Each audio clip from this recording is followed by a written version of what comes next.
Nuestra serie sobre la carta a los Hebreos, estamos hablando sobre la superioridad de Cristo y hace algunos domingos hemos estado tomando el tema de la superioridad de la fe en Cristo Jesús. Y antes de entrar a nuestro sermón de hoy, quisiera iniciar diciendo que una de las características del tiempo presente, de nuestro mundo actual, es el uso de los medios masivos para la comunicación de ideas, para difundir ideas, cualquiera que éstas sean. Algunas de ellas son muy nocivas para nosotros como hombres, pero al ser bien presentadas, sobre todo por oradores muy hábiles, las personas terminan creyendo lo que escuchan sin discernir el contenido exacto de lo que oyen. Hace un par de semanas intenté soportar un sermón de un pastor muy famoso que predicaba en un canal cristiano sobre el texto base en donde David se retira al desierto y a aquel lugar empiezan a llegar varios hombres, creo que llegan 400 hombres en ese momento, en total serían 600, pero las características de aquellos hombres era que eran hombres solitarios, tristes, perseguidos. Y de inmediato uno hace el análisis y la mente como que vuela hasta el Calvario y trata de anticiparse a lo que se está predicando y dice, seguramente este hombre ahora va a aprovechar el momento tipológico de David para hablar de Cristo como el que nos recibe y nos toma y nos da la salvación gloriosa, pero no sucedió así. Aquel hombre empezó a hablar sobre el liderazgo y la importancia del liderazgo y uno esperando a Cristo y nunca llegó Cristo. Y el asunto se vuelve cada vez más denso hasta que lo único que hice fue apagar el televisor. Lo mismo ocurre cuando en este tipo de programas o este tipo de predicaciones se habla sobre la fe. El evangelio es simplemente para ellos un show más.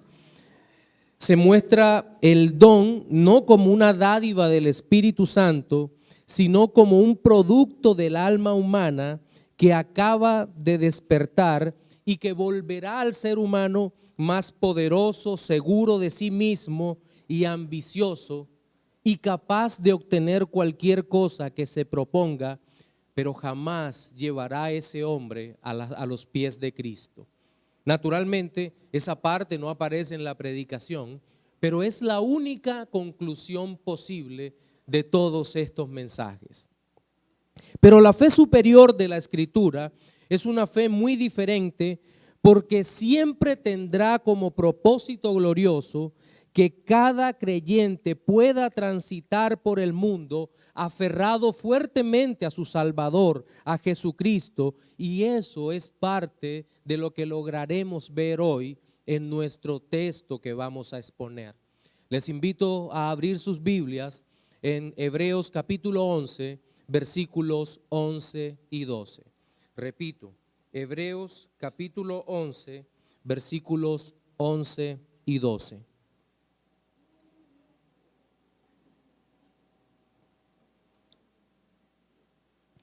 Por la fe, también la misma Sara, siendo estéril, recibió fuerza para concebir y dio a luz aún fuera del tiempo de la edad, porque creyó que era fiel quien lo había prometido, por lo cual también de uno, y ese, ya casi muerto, salieron como las estrellas de los cielos en multitud y como la arena innumerable que está a la orilla del mar. Uno de los enfoques más restrictivos del mensaje del falso evangelio es aquel que enfatiza una especie de confianza en Dios, pero que apunta a la satisfacción inmediata de todos los deseos del alma humana, alivio de las frustraciones personales y el dolor continuo frente a las decepciones del mundo caído. Un ejemplo que nos puede ayudar es observar inicialmente este pasaje que acabamos de leer, pero desde una perspectiva antropocéntrica, es decir, centrada totalmente en el hombre y en la satisfacción de sus propios deseos. Y seguramente va a ser una interpretación muy ligera. Cuando se lee este pasaje, por lo general se apunta más a la satisfacción de los deseos de madre que tenía Sara. Y dicen, bueno, Dios le iba a dar un hijo para aumentarle su autoestima, para hacerla sentir mejor a través del hijo que recibiría, por la cual se borraría toda su afrenta de mujer estéril. No obstante, tal interpretación y aplicación del pasaje está tan alejada de la realidad espiritual como lejos están los cielos de la tierra. La fe que ha sido provista por Dios como un don especial para abrazar a Cristo como el Salvador de su pueblo y en particular como nuestro Redentor, tiene una dimensión mucho más amplia que la mera satisfacción de nuestros deseos mundanos. Pues el cumplimiento, escuche esto, el cumplimiento del propósito eterno de Dios es el primero y más glorioso de los objetivos que encontramos en esta clase de fe. En segundo lugar, la acción de la fe trasciende el beneficio inmediato, pues si vemos o como vemos, Sara recibió la fuerza para concebir un hijo, pero es evidente que el don, es decir, el hecho de que Sara recibiera un hijo no era para su propia satisfacción, sino que mediante la fe instrumental ella se estaba conectando con la obra redentora futura de nuestro Señor Jesucristo.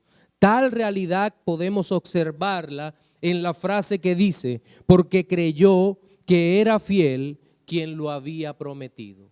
Y finalmente, un tercer y último aspecto que vamos a tratar hoy es el beneficio de la fe personal para todos los creyentes. Y eso se entiende cuando vemos que a partir de la fe de uno, y ya casi muerto, hubo una gran multitud que adorara al Señor.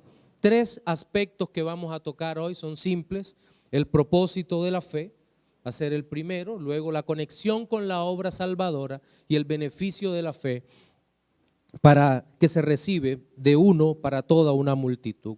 Iniciaremos nuestro sermón dominical de hoy, nuestro primer aspecto, y el cual lo podemos enunciar de la siguiente forma: la superioridad de la fe en Cristo se caracteriza porque da prioridad a los propósitos de Dios.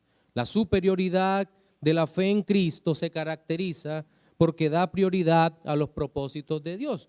El versículo 11 dice, por la fe también la misma Sara, siendo estéril, recibió fuerza para concebir y dio a luz aún fuera del tiempo de la edad, porque creyó que era fiel quien lo había prometido. Las características de Sara y Abraham, considerándolos físicamente, no eran para nada los mejores candidatos, según los hombres, para multiplicar la nación que anunciaría el evangelio en medio del mundo. Y sabemos esto porque la Escritura nos dice que ellos eran un par de ancianos que estaban a punto de morir. Pero es justo allí cuando aparece el don de Dios. Ahora bien, en Sara no observamos el ejercicio de la fe como nos lo describen en nuestros días. No vemos a una Sara que estuviera orando, ayunando, clamando por un hijo, sino que intencionalmente el relato de Hebreos salta de forma directa hasta la acción realizada por nuestro Señor en la vida de Sara. Miren que seguidamente a la frase siendo estéril, dice el texto, recibió fuerza para concebir. Ahora, ¿por qué está construido el pasaje de esta manera? Porque Dios quiere mostrar su gloria. Gramaticalmente nosotros conocemos esto como voz pasiva. Es decir, Sara no es la que ejecuta la acción, sino que ella es el objeto de la acción. En este caso, es el objeto directo de la acción de Dios. Dios está obrando en ella. Eso es un verdadero ejercicio de fe. Alguien que espera que Dios obre en su vida. Y es lo que Dios estaba haciendo allí. Como podemos notar aquí, aunque vemos claramente el amor de Dios, su compasión y bondad, y son evidentes en todo el capítulo, lo que el versículo resalta es que a través de la vida de Sara, de su esposo Abraham y de su hijo Isaac, se cumpliría la voluntad del Señor. Y aunque cada uno de los escogidos por el Señor somos beneficiarios directos de la acción de Dios, no debemos olvidar que hacer su voluntad es mejor que nuestra satisfacción personal cuando nuestro parecer entra en conflicto con el propósito eterno. Ese propósito de Dios se va a cumplir en forma necesaria o necesariamente se va a cumplir. Pero quiero hacer una advertencia antes de seguir adelante en el sermón, pues rápidamente podemos saltar de un extremo que han asumido una gran porción de los carismáticos, pentecostales y otros hermanos evangélicos, en donde hay una visión muy humanista del hombre y donde ven al hombre como el ser que lo merece todo y prácticamente Dios es un sirviente del hombre. Y podemos saltar hasta el otro extremo del espectro, en donde encontramos a un hombre o a un creyente que asume una visión católica medieval, en donde el hombre no es más sino un simple gusano o un instrumento a través del cual Dios cumplirá su propósito sin importarle nada a lo que nosotros seamos.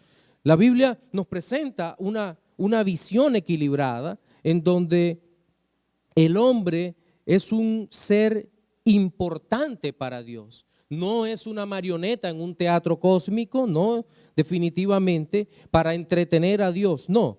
Eso sería una distorsión terrible del propósito del amor de Dios, que nos ve como sus amados hijos a los redimidos.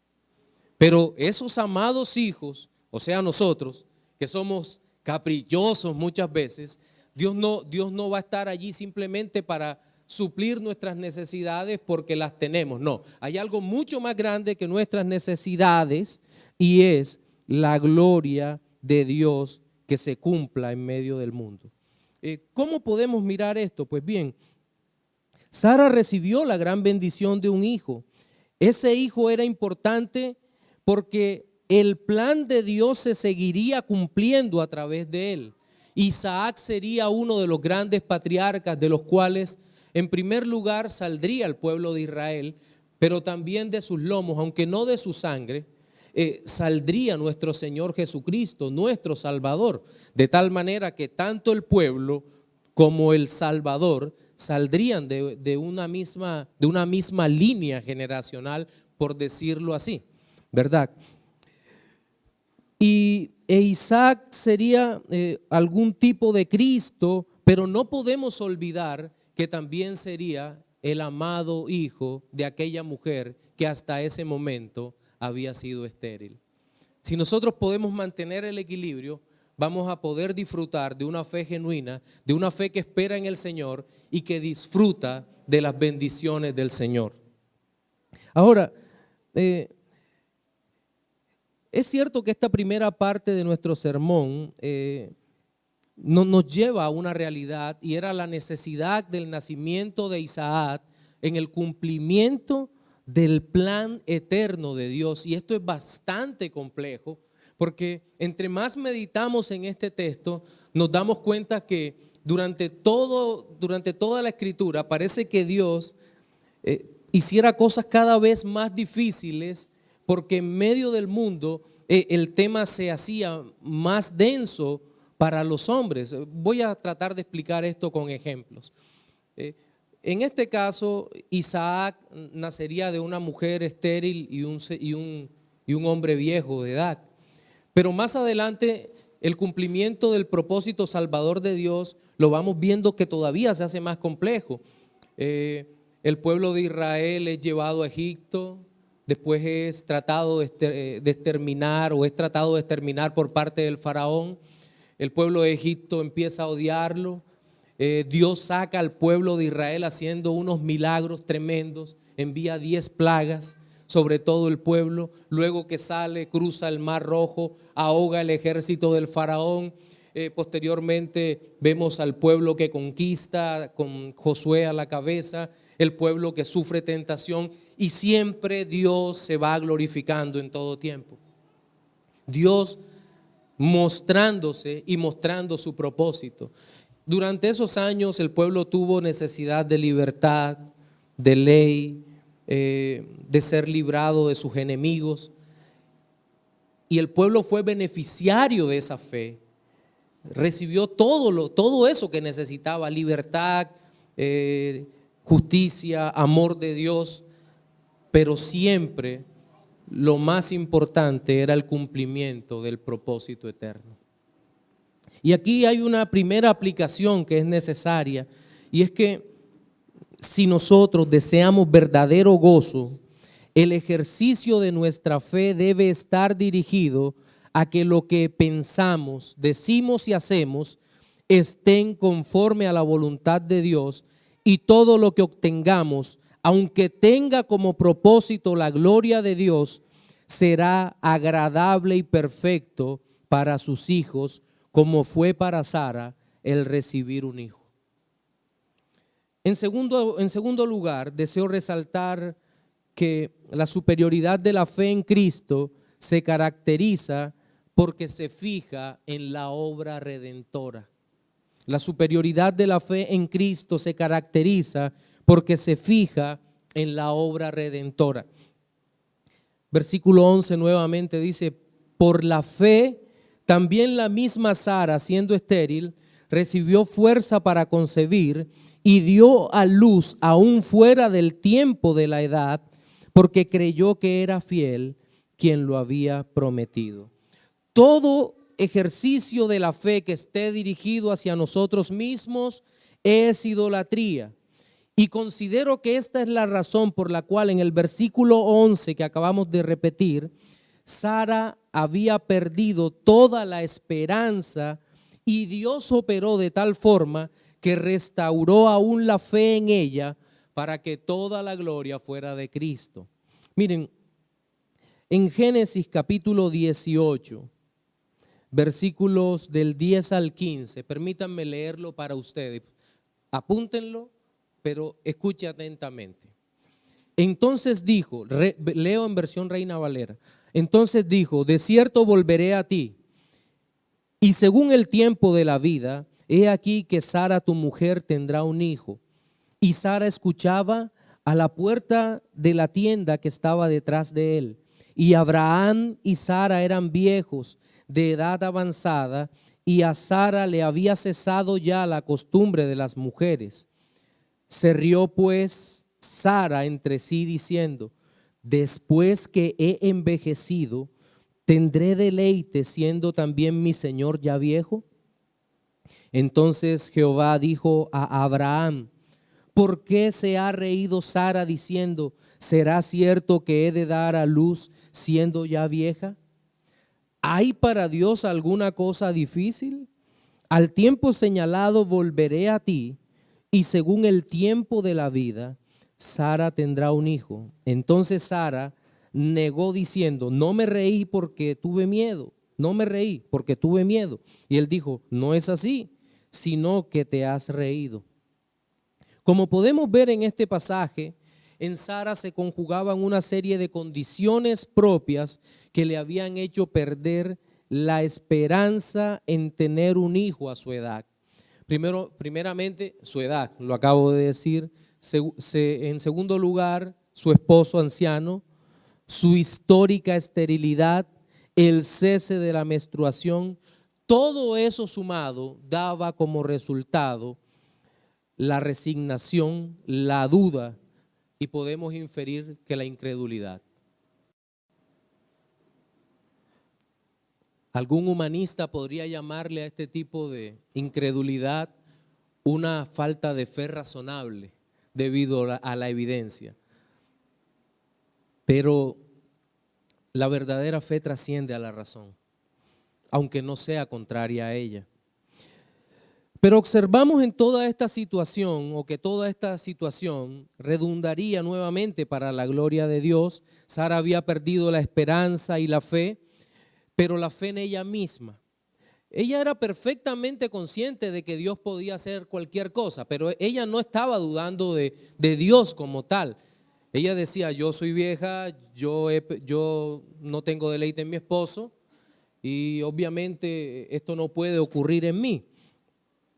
También había perdido el interés en ser madre, en criar, y dejó a un lado sus propios anhelos, por lo que me atrevería a decir que era necesario para el cumplimiento del plan de Dios, porque ahora ella no estaba pensando en lo que le daba satisfacción, sino que simplemente creería en lo que Dios podía hacer en ella. Y dice la Escritura que ella creyó porque consideró que era fiel el que lo había prometido. Tenía muchas carencias y Sara empezó a entender lo que Dios estaba haciendo, o lo que Dios iba a hacer en su vida. El texto base de Hebreos 11:11 dice que Sara recibió fuerza para concebir. ¿Y quién es el que le daría esta fuerza? Pues obviamente el dador del don, el Dios vivo, el Todopoderoso. Pero al final de este mismo versículo nosotros encontramos que ella creyó, porque creyó, dice, que era fiel quien lo había prometido. Y esto es lo más importante de esta parte, porque la fe de Sara empieza a apuntar a que Dios es fiel en cumplir la promesa que Él mismo había dado. Ella había perdido la esperanza, pero ya dejó de mirarse ella misma y entendió que Dios tenía un propósito eterno de salvación y que ese propósito de muchas maneras la incluía a ella y a su marido, y que por lo tanto aquella promesa se iba a hacer patente en sus vidas, el nacimiento de Isaac. Pero seguramente lo más importante en esta parte es que esa fe estaba conectada con la obra redentora de Cristo. Creyó en aquel que era fiel para cumplir su promesa. ¿Cuál era la promesa? ¿Que simplemente iba a tener un hijo? No. Era una promesa que iba más allá de los tiempos, una promesa que se extendería desde allí hasta el Calvario, una promesa que estaba basada en lo que Cristo haría en la cruz, derramando su preciosa sangre para limpiarnos de nuestro pecado y de nuestra maldad. Esta mujer, al igual que todos los héroes de la fe, estaban creyendo anticipadamente en la obra de Cristo en sus vidas. Estaban creyendo que vendría el Mesías que los limpiaría de su pecado y su maldad. Esa fe estaba conectando desde antes, desde la antigüedad hacia el futuro, porque la fe era lo que nos conecta, o lo que la conecta con la eternidad. Es cierto que en la eternidad no necesitaremos fe, lo dice la Escritura, ¿verdad? Sí, porque pasarán la fe y la esperanza y únicamente quedará el amor, y no necesitaremos fe porque vamos a ver al Señor cara a cara, como dice aquel himno: cara a cara deseo verle más allá del cielo azul. Sí, la fe, y mis amados hermanos, creo que esto debe servir como segunda aplicación. La verdadera fe parte desde la obra salvadora de Cristo hacia nuestro diario vivir. La fe que ha recibido la gracia que salva es capaz de contentarse y disfrutar que el Señor nos da cada día añadiduras que podemos gozarnos en ella. Claro que sí. No necesitamos estar confesando positivamente nada. Simplemente podemos orar al Señor y pedir lo necesario para vivir, y vamos a estar contentos porque nuestra fe está enfocada en algo superior, que es la gloria de Dios. su vida en nuestra vida, su espíritu obrando en nosotros, su gracia obrando en nuestras vidas. Finalmente, vamos a exponer en la última parte de nuestro sermón, que llamaremos la superioridad de la fe en Cristo se caracteriza porque alcanza a todo el pueblo de Dios. La superioridad de la fe en Cristo se caracteriza porque alcanza a todo el pueblo de Dios. Versículo 12 dice, por lo cual también de uno, y ese ya casi muerto, salieron como las estrellas del cielo en multitud y como la arena innumerable que está a la orilla del mar. Hace algunos días hablaba con un profesor de mi hijo en la escuela, un hombre bastante intelectual, profesor de literatura. La verdad me agrada muchísimo conversar con él. Y empezamos a hablar nuevamente sobre la Biblia. Él está leyendo el libro de Isaías, el que estudiamos acá los miércoles. Y me decía, él me dice, profesor, me dice, oye, profe, estoy leyendo este libro y te confieso que antiguamente solo me interesaba por el género literario, por la poesía y demás, pero he empezado a encontrar una gran cantidad de riqueza espiritual. Mi oración es que este hombre sea tocado por Dios y que pueda correr a los pies de Cristo para salvación. Pero este hombre me decía, realmente la escritura es muy interesante. Traigo esto al sermón, a nuestro sermón de hoy, porque es claro que si alguno desea leer un texto lleno de drama, es decir, en donde existe una gran expectativa sobre el final de la historia, pero luego parece que todo se salió de su lugar, que no hay esperanzas, que todo está perdido y en ese momento aparece el Salvador. Creo que el libro que debe leer es definitivamente la Biblia. Y creo que ese es el caso, o uno de esos casos dramáticos, es lo que se narra en este versículo 12. ¿Por qué lo decimos? Porque miren la síntesis de la calamidad de los esposos que se relata aquí de manera tan gráfica. Dice el versículo 12, por lo cual también de uno, y ya casi muerto, salieron como las estrellas del cielo en multitud y como la arena innumerable que está a la orilla del mar. Es muy interesante que se hable al principio o se describa a la persona que sería el padre de la fe. Uno, dice de uno, pero no solo dice de uno y ya casi muerto. Pero luego hay un cambio dramático o un contraste en el versículo que nos dice, salieron como las estrellas del cielo en multitud y como la arena innumerable que está a la orilla del mar. Es evidente que no podemos contar las estrellas, pero es más difícil contar la arena. No sé si alguno ha hecho el intento, yo no. Seguramente los granos de arena que están en el mundo tendrán un número y las estrellas de los cielos también, pero ni usted ni yo los podemos contar. Como alguna vez hacían una broma, un chico le decía al otro, tú en tu mano tienes un puñado de arena que consta de 7,800, 900 granos. Si lo dudas, cuéntalo. No podemos realmente contar el número de la arena del mar. Pero me gusta esta figura que se utiliza para hablar de una gran multitud. Dios prometió a Abraham ser el padre de una gran multitud. ¿La promesa se quedaría allí? ¿O la promesa llegaría hasta el cumplimiento de que nació el pueblo de Israel o que luego vino a existir la iglesia en el nuevo pacto? En ninguna manera. La importancia de esta promesa es que aquella multitud no sería cualquier multitud, no sería un conglomerado de hombres y mujeres sin propósito en su vida, sino un grupo de hombres y mujeres que adoraríamos eternamente al Dios Todopoderoso que nos ha redimido por la sangre de su Hijo Jesucristo para Él. Una iglesia gloriosa.